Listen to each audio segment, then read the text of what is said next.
اللہ انہیں صحت اور عافیت نصیب فرمائے. ان کے استاد حضرت مولانا ذوالفقار صاحب، ان سے میں نے کہا کہ حضرت اس خطے کی تاریخ پڑھنی ہے مجھے، تو کون سی کتاب اچھی ہوگی؟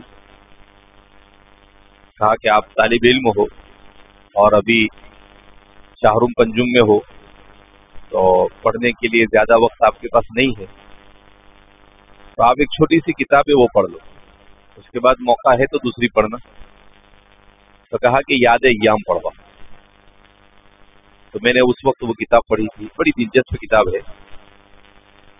تو حضرت حکیم سید عبدالحی صاحب لکھنوی نور اللہ مرقدہ نے ہندوستان کی تاریخ پر بہت بڑا کام کیا ہے. مفکر اسلام حضرت مولانا علی میاں ندوی نور اللہ مرقدہ کو اللہ رب العزت نے جو کچھ عطا کیا اس کی دو وجہ بیان کی جاتی ہے. ایک تو ان کے والد کی برکت اور دوسرے ان کے والدہ کی تربیت. یہ دو چیزیں حضرت کی زندگی میں بڑی اہم رہی. ہم طلباء کو اپنے اکابرین کی ان چیزوں کو سمجھنا چاہیے کہ کون سے اکابر کی ترقی کا کیا راز ہے، تاکہ ہم سے جو ہو سکے اس میں سے اختیار کر سکے ہم، اور ہم بھی اپنے آپ کو ان کے ڈگر پر لے جانے کی کوشش کریں. السعی منا والاہتمام من اللہ. کوشش کرنا ہمارا کام ہے اور پورا کرنے والی ذات کس کی ہے؟ اللہ کی. تو اور دوسرے ہیں قاضی اطہر صاحب مبارک پوری نور اللہ مرقدہ. حضرت کا میں سمجھتا ہوں ابھی 15-20 سال پہلے انتقال ہوا، اور آپ نے بھی ہندوستان کی تاریخ کو اپنی زندگی کا اوڑھنا بچھونا بنایا. عربی میں، اردو میں ہندوستان کی تاریخ پر بہت ساری کتابیں لکھی، جس میں سے چند کتابوں کے نام میں نے آپ کو بتائے. ایک کتاب ہے آپ کی حضرت صلی اللہ علیہ وسلم کے زمانے کا ہندوستان، دوسری ہے خلفاء راشدین کے زمانے کا ہندوستان، تیسری کتاب ہے خلافت بنو امیہ کے دور کا ہندوستان، چوتھی کتاب ہے خلافت بنو عباسیہ کے دور کا ہندوستان. یہ آپ کی کتابیں ہیں جو کتب خانے میں موجود ہے، آپ اسے پڑھ سکتے ہیں. تو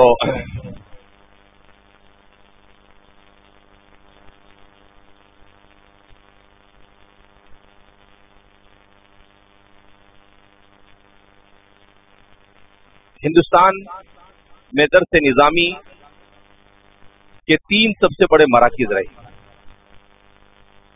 حضرت مولانا علی میاں ندوی نور اللہ مرقدہ کی کسی کتاب میں نے پڑھا تھا، حضرت نے لکھا ہے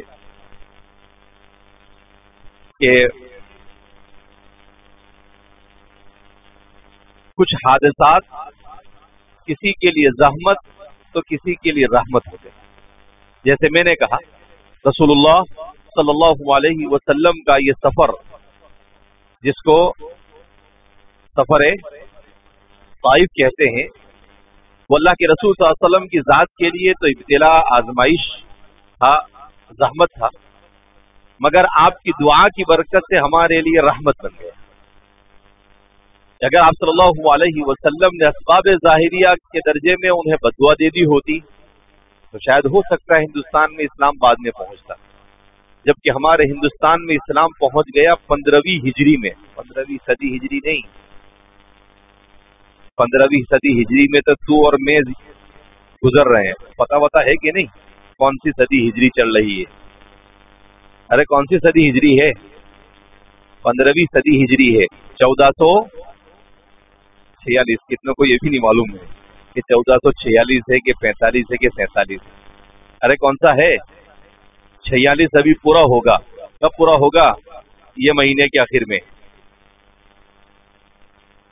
ارے ذی الحجہ میں ختم ہوگا نا، اور محرم سے شروع ہوگا. ہماری اتنی کاہلی کہ ہمیں یہ بھی نہیں پتا ہوتا ہے کہ اسلامی سال کب شروع ہوتا ہے اور کب ختم ہوتا ہے، کس سال سے ہم گزر رہے ہیں، کون سی تاریخ چل رہی ہے. یہ غفلت ہے، یہ نہیں ہونا چاہیے. آدمی کو معلوم ہونا چاہیے کس مہینے سے گزر رہے ہیں. بہت سارے تو ایسے ہوتے ہیں کہ انہیں یہ بھی نہیں معلوم ہوتا ہے کہ کون سا اسلامی مہینہ چل رہا ہے. تاریخ تو بہت دور کی بات ہے. اور بہت سارے تو ان کو یہ بھی نہیں پتا ہوتا ہے کہ اسلامی ہجری بھی کوئی چیز ہے. اسی کو کہا جاتا ہے مرعوبیت، اور مرعوبیت یہ ہلاکت خیز مرض ہے کہ مسلمان آج کا دنیا کی رائج تہذیب سے ایسا مرعوب ہو گیا ہے کہ اسے یہ معلوم ہوگا کہ کون سی صدی عیسوی ہے، کون سا مہینہ ہے، کب شروع ہوتا ہے، کب ختم ہوگا، لیکن اسے یہ نہیں معلوم کہ کون سی صدی ہجری ہے، کب شروع ہوتی ہے اور کب ختم ہوتی ہے. بہرحال اسی طریقے سے عالم اسلام میں تاتاریوں کا حملہ، حضرت مولانا فرماتے ہیں کہ تاتاریوں کا حملہ اہل بغداد اور عالم اسلام کے لیے آزمائش اور زحمت تھا، مگر اہل ہندوستان کے لیے رحمت تھا. کیسے کہ تاتاریوں کے اس حملے کے زمانے میں ہندوستان میں جو حکومت تھی وہ تھی علاء الدین خلجی کی. کس کی حکومت تھی؟ اور علاء الدین خلجی یہ اس زمانے کے سب سے طاقتور بادشاہ تھے، اس زمانے کے سب سے طاقتور بادشاہ تھے.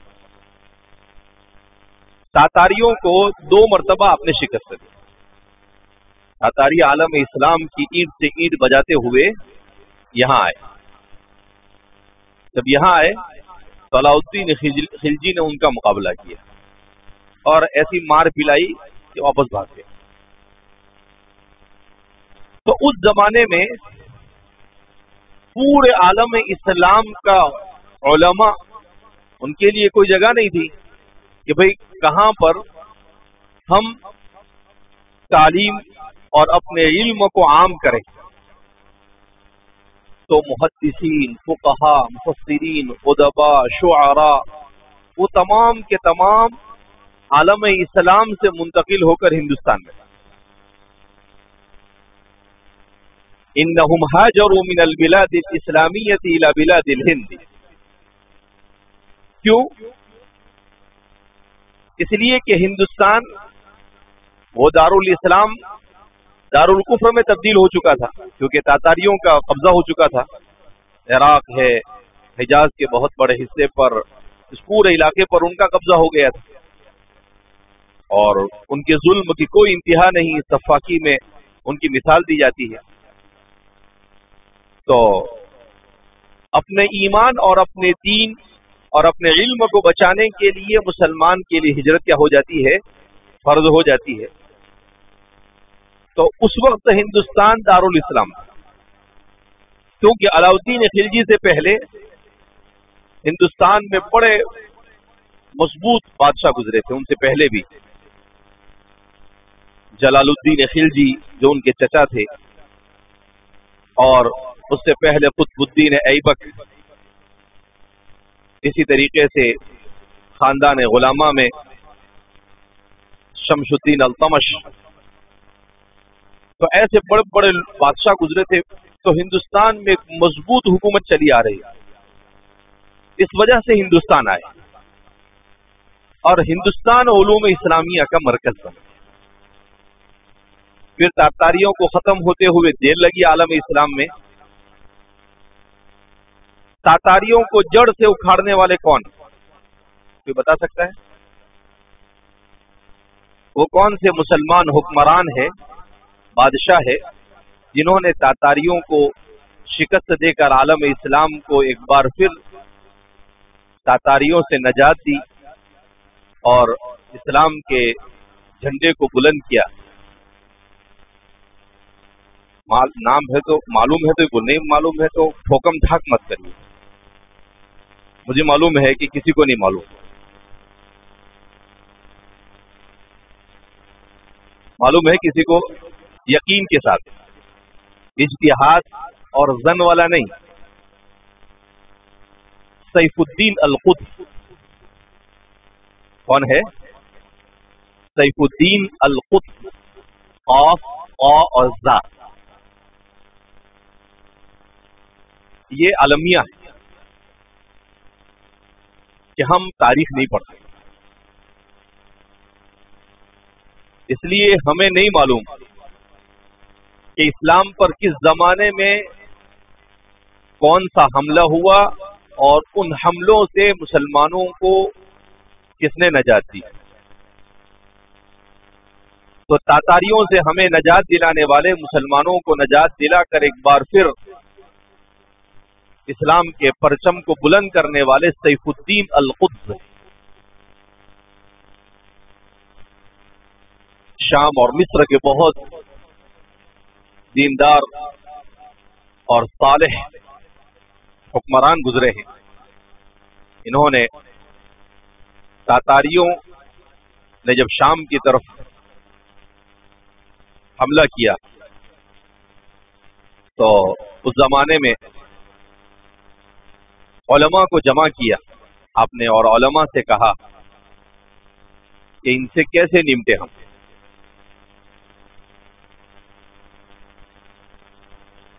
تو عز الدین ابن عبد السلام جو اس وقت علماء نے انہیں سردار بنایا، انہوں نے انہیں نصیحت کی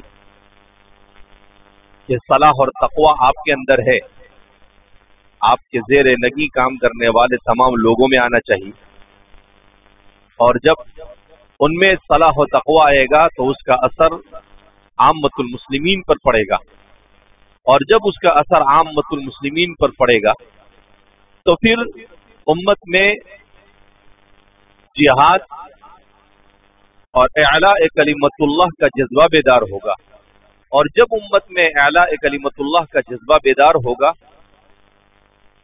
اور خلوص للہیت کے ساتھ لتکون کلمت اللہ العلیٰ کے ارادے کے ساتھ جب امت جہاد کے لیے نکلے گی تو اسباب کی قلت کے باوجود کامیابی ملے گی۔ تو پھر انہوں نے اس نظام کو جاری کیا علماء کی نگرانی میں، اور ویسا ہی ہوا جیسا کہ عز الدین ابن عبد السلام نے کہا تھا، اور پھر سیف الدین القدس ایک عظیم لشکر کے ساتھ تاتاریوں کے مقابلے میں آئے اور تاتاریوں کو آپ نے شکست دی۔ اس طرح سے عالم اسلام پر آیا ہوا یہ خطرناک قسم کا فتنہ جس نے عالم اسلام کی اینٹ سے اینٹ بجا دی تھی، وہ فتنہ کیا ہوا؟ ختم ہوا۔ تو اس زمانے میں ہمارے ہندوستان کے اندر میں علوم اسلامیہ منتقل ہوئی۔ مسلمانوں کو صلیبیوں سے نجات دلانے والے کون ہیں؟ عیسائیوں سے، صلاح الدین ایوبی، جنہوں نے، لیکن صلاح الدین ایوبی کی پشت پر کون تھے؟ علماء کون تھے؟ صلاح الدین ایوبی کی جو نسل پیدا ہوئی، جنہوں نے 90 سال کے بعد فلسطین کی بازیافت کی، اسے دوبارہ عیسائیوں سے چھین کر مسلمانوں کے ہاتھوں میں دیا۔ ایک عرب عالم ہے، انہوں نے اس پر مستقل کام کیا اور کتاب لکھی کیف ظہر جیل صلاح الدین، صلاح الدین کی نسل کیسے پیدا ہوئی۔ انہوں نے بڑی عجیب بات لکھی ہے اس میں انہوں نے لکھا ہے کہ صلاح الدین ایسے ہی راتوں رات کھڑے نہیں ہو گئے، جیسے آج کا مسلمان انتظار کر رہا ہے کہ امام مہدی آئیں گے اور پوری دنیا پر کیا کریں گے؟ مسلمان قبضہ کریں گے۔ تو انہوں نے لکھا ہے کہ صلاح الدین ایوبی کے زمانے سے پہلے نظام الدین طوسی اور نظام الدین طوسی کو تیار کرنے والے امام الحرمین الجوینی اور امام غزالی کا، ان علماء نے عالم اسلام میں دین کی محنت اور علوم اسلامیہ اور اعمال صالحہ اور اخلاق فاضلہ کا احیاء کیا، تب جا کر صلاح الدین پیدا ہوئے۔ صلاح الدین کے والد جو تھے وہ نور الدین زنگی کے پاس کام کرتے تھے، جن کو آپ صلی اللہ علیہ وسلم خواب میں آئے تھے اور اپنی قبر اطہر کو بچانے کے بارے میں کہا تھا۔ وفاء الوفا فی سیرت المصطفیٰ صلی اللہ علیہ وسلم کے مصنف نے اس آپ کے خواب وغیرہ کو ذکر کیا ہے۔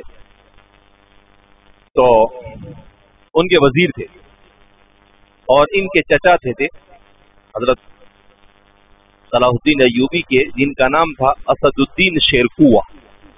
کوئی جانتا وانتا نہیں، ہمارے سارے ہیروز کے نام ہمیں معلوم ہونے چاہیے۔ ہمارا آج کا نوجوان کرکٹروں کے نام معلوم ان کو، جس کے جاننے سے نہ دنیا کا کوئی فائدہ نہ آخرت کا کوئی فائدہ۔ فلم اسٹاروں کے نام معلوم۔ ہمارا آج کا نوجوان مدارس کے طلبہ بھی کون یوٹیوبر ہے، کون کرکٹر ہے، کون کیا ہے، لیکن ہمارے یہ نہیں معلوم کہ ہمارے ہیروز یہ نہیں ہے، یہ سب زیروز ہے۔ زیرو آتا ہے نا، ہمارے ہیرو یہ لوگ، ان کی سیرتیں، ان کی تاریخ یہ پڑھنی چاہیے ہمیں۔ تو اسد الدین شیرکوا یہ ان کے چچا تھے، انہوں نے ان کی جہادی تربیت کی تھی، صلاح الدین ایوبی کی۔ تو علوم اسلامیہ جب ہندوستان میں آئے تاتاریوں کے زمانے میں، تو ہندوستان میں 3 بڑے بڑے مراکز تھے۔ ارے ہندوستان میں رہتا ہے نا، یہاں پڑھا رہا ہے تو معلوم تو ہونا چاہیے تجھے کہ ہندوستان میں تعلیم اور اسلامی تعلیم کی تاریخ کیا ہے۔ 3 سب سے بڑے مراکز تھے، دہلی، لکھنؤ اور خیر آباد، یو پی میں ہے، اعظم یو علاقے میں خیر آباد۔ ان 3 جگہوں پر الگ الگ نصاب پڑھایا جاتا۔ تینوں نصابوں میں کیا امتیازات تھے؟ تو دہلی کے نصاب تعلیم میں تفسیر اور حدیث کے اوپر خاص محنت کی جاتی تھی۔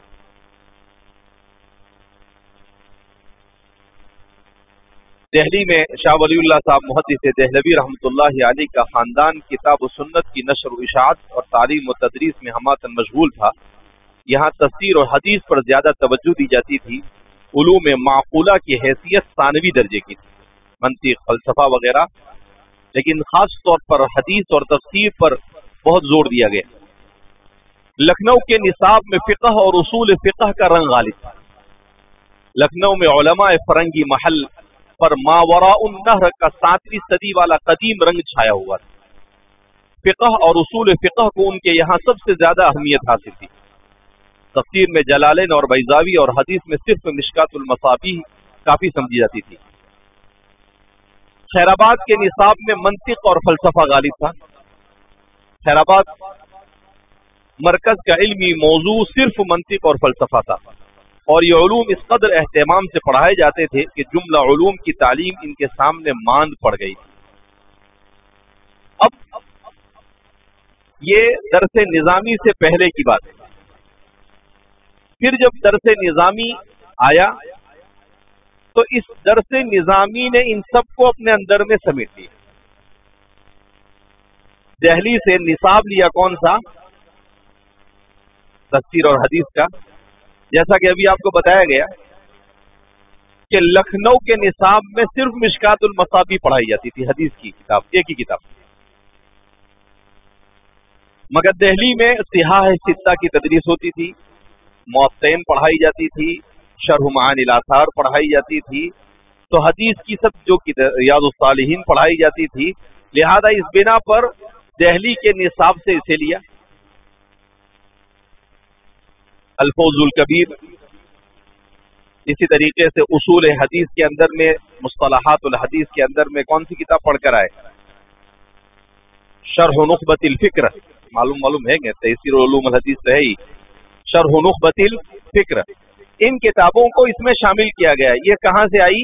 دہلی کے نصاب تعلیم. اور لکھنؤ کا جو نصاب تعلیم تھا اس پر فقہ کا رنگ غالب تھا،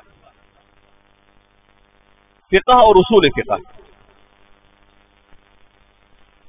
تو فقہ اور اصول فقہ کا پورا جو نظام آیا درس نظامی میں وہ کہاں سے آیا؟ لکھنؤ سے.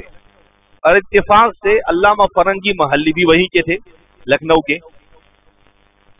تو اس طریقے سے فقہ اور اصول فقہ وہاں سے آیا. اور خیرآباد کے نصاب میں منطق اور فلسفہ تھا تو وہاں سے منطق اور فلسفہ آیا.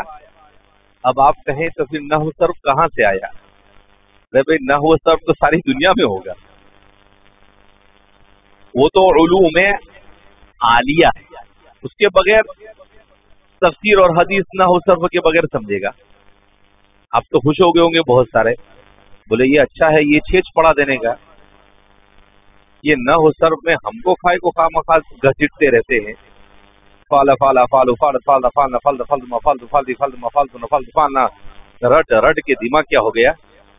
نحویارا مغز باید چو شہاں، صرفیارا مغز باید چو شہاں چو سگاں. کہ نحویوں کو دماغ چاہیے بادشاہوں کے جیسا اور صرفیوں کو دماغ چاہیے کتوں کے جیسا. تو ہم لوگ پڑھتے تھے تو ہمارے نحو کے استاد نے شعر پڑھا تو ہم نے استاد سے پوچھا کہ حضرت یہ کیا؟ آپ کا ہے تو بادشاہ بنا دیا. اور بیچارے صرفیوں کو سگا تو کہنے لگے ارے بیوقوف ہو، سگ آپ کے ذہن و دماغ میں صرف یہ ہے کہ وہ نجیس العین ہے، اس کا یہ مطلب نہیں. یہاں پر اس کا مطلب یہاں پر یہ ہے کہ کتا یہ ہفتہ رہتا ہے، ہلتا رہتا ہے. ان تحمل علیہ یلہث او تترکہ یلہث، چاہے اس پر بوجھ ڈالو یا نہ ڈالو، کچھ بوجھ نہیں ہو پھر بھی ایسا ہانپے گا جیسے حضرت ہی ساری دنیا کا بوجھ لے کے چلے. تو اس سے ایک معنی نکالا اور وہ معنی ہے کیا؟ رٹا لگانا. معنی کیا ہے؟ رٹا لگانا. تو کہا کہ نحو کو سمجھنے کے لیے فہم چاہیے